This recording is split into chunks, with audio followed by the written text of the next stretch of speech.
From Hollywood, it's time now for... Johnny Dollar. Fred Wills, Surety Mutual Limited, Johnny. Oh, hi, Fred. What's on your mind? At the moment, San Francisco. Oh, nice town to have on your mind. What's new out there? That's what I hope you're going to tell me. What do you mean? Johnny, there's an importer out there named Andrew Foreman. We're carrying a $50,000 policy on his life. So? So have you ever heard of an importer getting exported? I don't get you, Fred. I'm afraid that's what's happened to Foreman. Last night he disappeared. I'm on my way.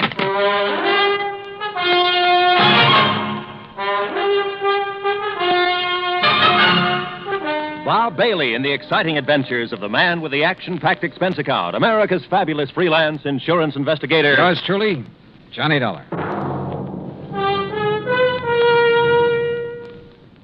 And now, Act One of yours truly, Johnny Dollar.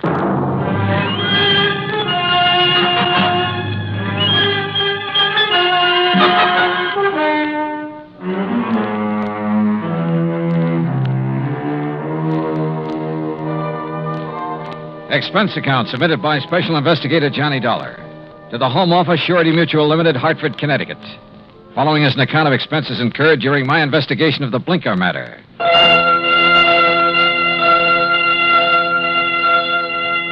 Expense account item 1, $178.50, transportation and incidentals to San Francisco.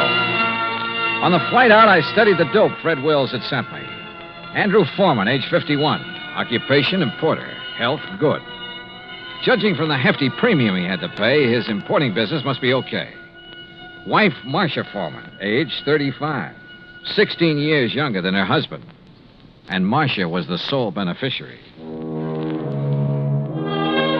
My plane landed about 8 in the morning. An hour later, I was at the Foreman's apartment. It was spacious, modern, with a lot of glass and the kind of view of the bay that you had to pay plenty for. Yeah, there was money written all over the place, and Marcia Foreman looked right at home. I'm just having coffee on the terrace, Mr. Dollar. Won't you join me? Oh, thanks. I could use some. Out here. Oh, you've sure got a beautiful view here. Yes. I never get tired of watching the bay, the ships. There's always something going on. Oh, here you are. Thanks. What is it, Mr. Dollar? Oh, I'm just looking up the bay. Alcatraz? Yeah. Such a grim-looking place. Yeah, it's a real exclusive club. But I managed to get a couple of new members into it. I don't think I care for the kind of job you have, Mr. Dollar. Trouble wherever you go. Suppose we talk about your troubles. All right. I told the police all I know when I filled out the missing persons report. But I'll go over it again for you. If you don't mind. Your husband disappeared the night before last. Yes, that's right. What time? I'm not sure. Oh? Around 9 o'clock that night, somebody came to see him. A strange sort of man. How do you mean strange? Well, he was dressed in rough clothes, a seaman's jacket. He said he was an old friend of my husband's. Did he give you his name, Mrs. Foreman? Only Blinker. Blinker? Yes, he said that's what everybody called him. I guess because he kept blinking his eyes very rapidly. I see.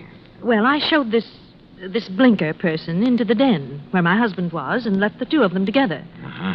A few minutes later, my husband came out and told me he was going to drive Blinker downtown and find him a hotel room. So I went to bed. I was tired and went right to sleep. And? Well, my husband and I have adjoining bedrooms. When I went in to call him yesterday morning, he was gone. The bed, it hadn't been slept in. I called his office thinking he might have decided to work late, but they hadn't seen him. Then you called the police. Yes. Mrs. Foreman, had your husband ever mentioned this man Blinker before? No, I'm quite certain he hadn't. Can you describe him? Well, he wasn't above medium height. Age, maybe in the 40s. A scar on his right cheek, a thin nose, and dark, rather beady eyes.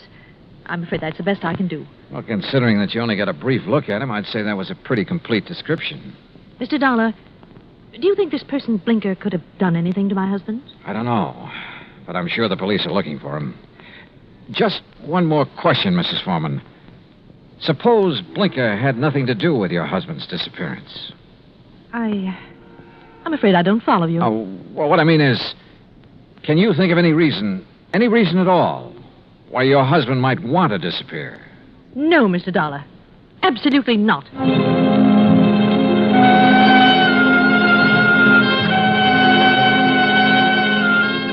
Marcia Foreman sounded pretty certain of that last answer. Maybe just a little bit too certain. Expense account item 2, $1.80 cab fare to the office of an old friend of mine, Detective Lieutenant Scapella.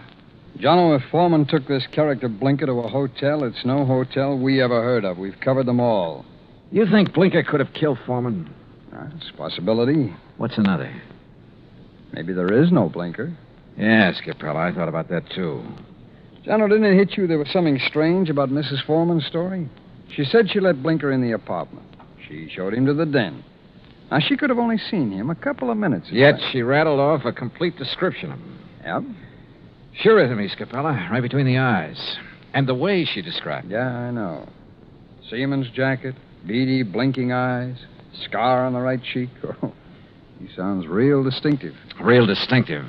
Or real faked. Well, the trouble is, smelling a fake's one thing. Proving it's another. What have we got for a motive? For one thing, $50,000. She was Foreman's sole beneficiary. It's interesting. That's real interesting. Excuse me, Jim. Capella. Oh? Oh, yes. What? I see. Yes, okay. Yes. All right, thanks, Mr. Arnold. John, it looks like we better back up and start all over. What do you mean? That was Wayne Arnold. That's Foreman's attorney. He had a telephone call this morning. From Foreman? No, but from somebody just as interesting. Blinker. Yeah, Blinker.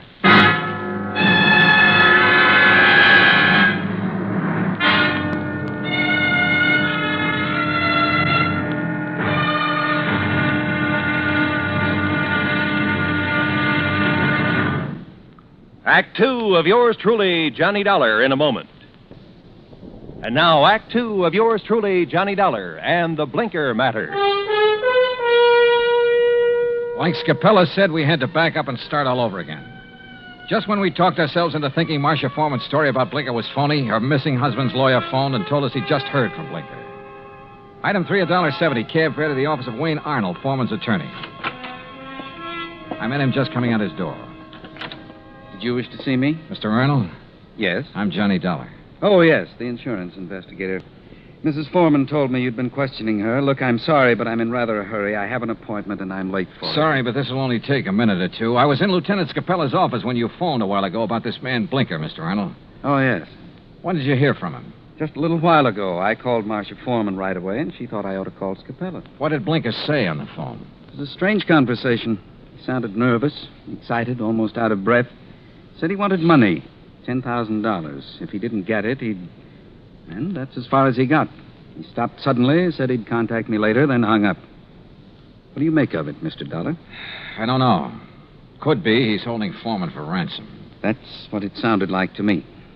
I take it you don't know this Blinker. I never heard of him until Marcia told me about him showing up night before last. Okay. Just one more thing, Mr. Arnold. How long have you been Foreman's attorney?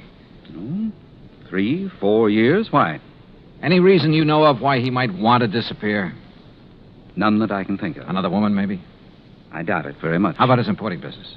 As far as I know, it's in excellent shape. Okay. Thanks, Mr. Arnold.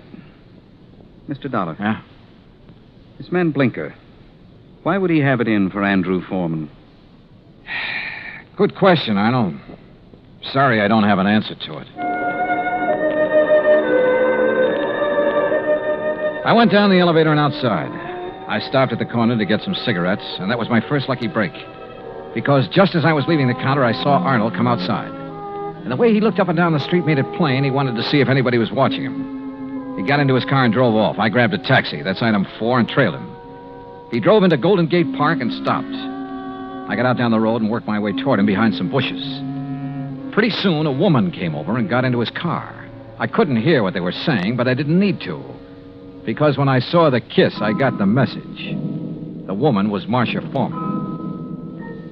I went back into town and waited for Marcia outside her apartment door. She showed up about half an hour later. What? Why, Mr. Dollar. What is it? Is something wrong? Yeah, something's real wrong, Mrs. Foreman. I want to talk to you. All right. Come in. But I've already told you all I know. The story you told me about this man, Blinker. There's no such person, is there? What? You and Arnold made it up. Why, no, that's not true. What about you and Arnold, Mrs. Foreman? I don't know what you're talking about. Well, then tell me, did you enjoy your visit with him in Golden Gate Park an hour ago? Oh, that. Yeah. Well, all right, Mr. Dollar. Wayne Arnold and I have... Well, we've been in love for some time. Did your husband know? I'm not sure. We were trying to find the right time to tell him. I don't think he'd really have cared very much. Oh. My husband and I haven't gotten along very well the last year or two. I guess I really didn't know him when I married him. Mr. Dollar, this has nothing to do with my husband's disappearance. You must believe that. That's so. I didn't make up the story about Blinker. I didn't kill my husband, if that's what you're thinking. Has he been killed?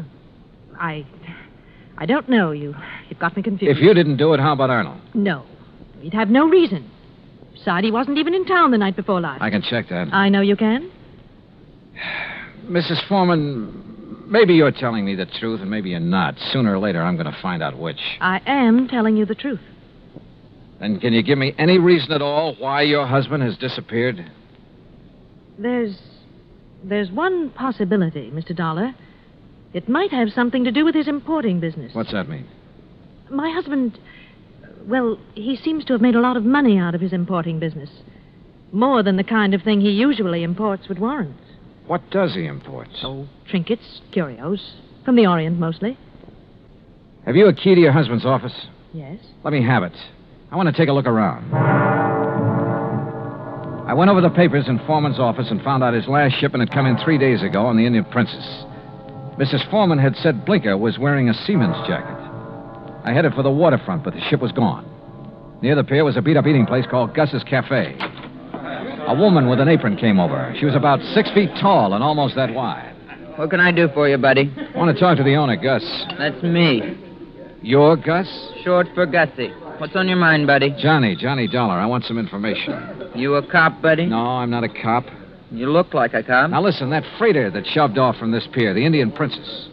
Doc's there regular. You know any of the sailors from her? Just about all of them. They all come in here. Hey, look, Gussie. Gus. Okay, Gus. You ever happen to hear of a sailor named Blinker? Sure. You know him? Sure. About medium height, scar on the right cheek, blinks his eyes all the time? I said I know him. What do you want, an affidavit? Oh, Gussie, you're the most beautiful thing that's happened to me all day. That's what they all tell me, buddy. But flattery don't get 'em a thing. Might help you, though. You're kind of cute. Yeah. Look, did Blinker sail on the Indian Princess? Nope. Then where is he? Fact is, I don't know. Blinker's disappeared. Act 3 of yours truly, Johnny Dollar, in a moment. And now, Act 3 of yours truly, Johnny Dollar, and the Blinker matter. And you don't have any idea where Blinker is now, Gus? Not the slightest, buddy. Oh, great. Then I'm right back where I started from. Blinker was mixed up in something, all right. What do you mean? The Indian Princess docked the other night. Blinker come in here for a cup of coffee. That's one thing the sailors around here all miss when they're out to sea. My coffee. There's no one makes coffee like me. Why, there's nobody on the whole coast. Yeah, I know. About Blinker now. Well, he seemed pretty pleased with himself. Said he was onto something good. Did he say what he meant by that? No. Just sat there looking pleased with himself. Oh, yeah. He showed me the elephant. Said it was going to make him a lot of money. What elephant? He had a carved elephant about 6 inches high. Must have picked it up somewhere. Maybe he was going to sell it. I don't know. Foreman imported curios from the Orient. His last shipment came in on the Indian Princess. That elephant could have been part of it. Foreman? Who's he? Never mind. Well, I wonder where I go from here. I wonder what I'm going to do with all Blinker's stuff if he don't show up for it. Maybe I'm... What did you say about Blinker's stuff? What stuff?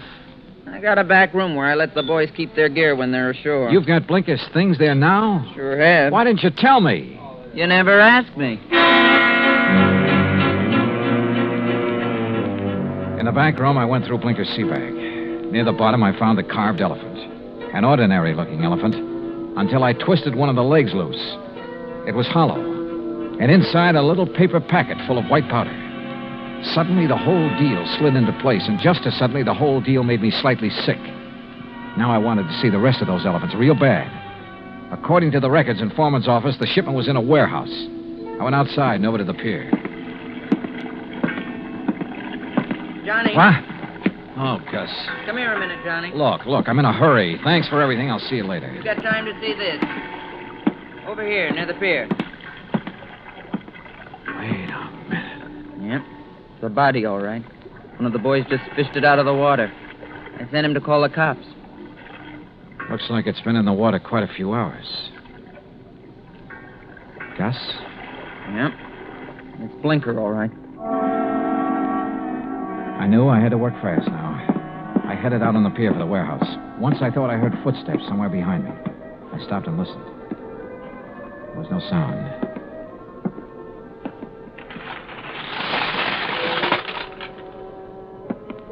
It was dark inside the warehouse, but with the help of matches, I located Foreman's shipment. I took a crowbar and opened one of the crates. It was full of carved elephants. I picked up one of them. Yeah, it had a hollow leg. And the hollow leg was full of the same white powder. I hit the floor fast. The shot had come from over near the door. I eased my gun out and waited. 5, 10 minutes went by. I kept quiet.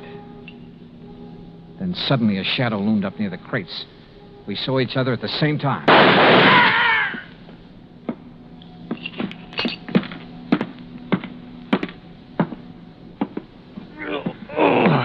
My shoulder. Well. The missing man himself, Andrew Foreman. Look, Blinker found out what you were importing in those carved elephants. He tried to blackmail you. I don't know what you're talking about. Oh, sure. You probably told him you'd pay off. That's when you drove him downtown night before last.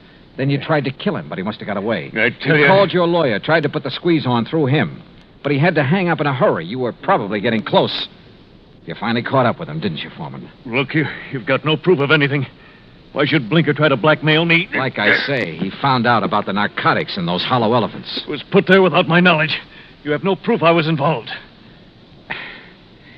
You know, Foreman, it doesn't much matter. You've got even bigger troubles than that staring you in the face. I don't understand. Blinker's body has been recovered from the bay. I wouldn't know anything about that. You've got no proof of that either. No. There were 2 bullet holes in Blinker. 5 will get you 10. The slugs in him came from this gun of yours. The gun? Yeah. This is something that can be proved. Well? All right. I just didn't have any choice.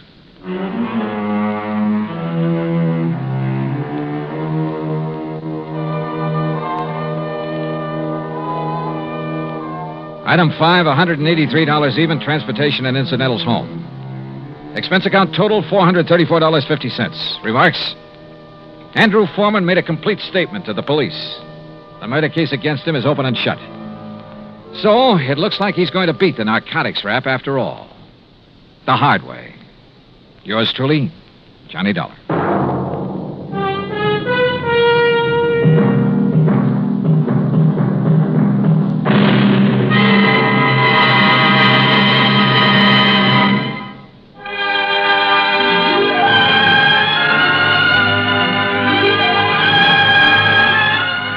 Truly, Johnny Dollar, starring Bob Bailey, originates in Hollywood and is produced and directed by Jack Johnstone. Today's story was written by Robert Stanley. Heard in our cast were Paula Winslow, D.J. Thompson, Harry Bartell, Stacey Harris, Vic Perrin, and Bob Bruce. Be sure to join us next week, same time and station, for another exciting story of yours truly, Johnny Dollar. This is Roy Rowan speaking.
Dollar has come to you through the worldwide facilities of the United States Armed Forces Radio and Television Service.